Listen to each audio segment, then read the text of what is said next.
बाहर की आप ज़्यादा रखती हैं, उनके खिलाफ केस करेंगे जाके जिस मुल्क में वो है। ये ख्वाजा साहब जवाब। अच्छा ख्वाजा साहब देखते हैं। अभी पहले ये तो बता यहाँ दें हम कि अदालत, अपने मुल्क की अदालत के बड़े शुक्रगुजार हैं। उन्होंने बड़ा कम्प्रीहेंसिव ऑर्डर पास किया है इमीडिएटली अर्जेंट बेसिस के ऊपर ख़वातीन की इज्जत की हिफाजत के लिए।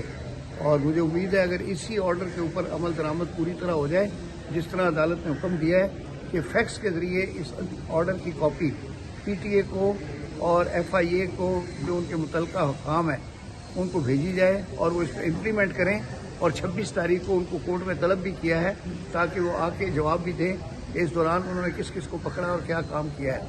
तो ये इंशाल्लाह खुद ही रुक जाएगा। ठीक है मवाद है वो हटाने का कहा सोशल मीडिया से। जी वो ऑर्डर कर दिया उन्होंने जी। ठीक है Khwaja Sahab, thank you. Thank you.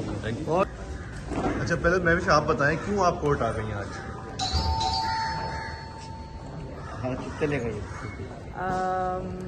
या तो मैं एक काम ना करूं कि मैं आप सबको एक जो बात सवाल जवाब के बजाय पूरी जो मेरी सोच है, मेरा मौक़िफ़ है वो मैं बता दूं। हाँ ठीक है।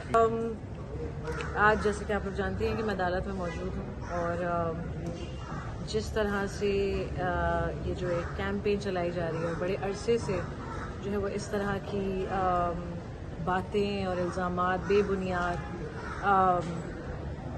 फॉल्स एलिगेशंस और एक तरह की कॉन्सर्टेड कैंपेन है जो कि वाज ऑन गोइंग और जिसकी वजह से मैं आज यहाँ पर आई हूँ। मैंने नहीं सोचा था कि मेरा नया साल इस तरह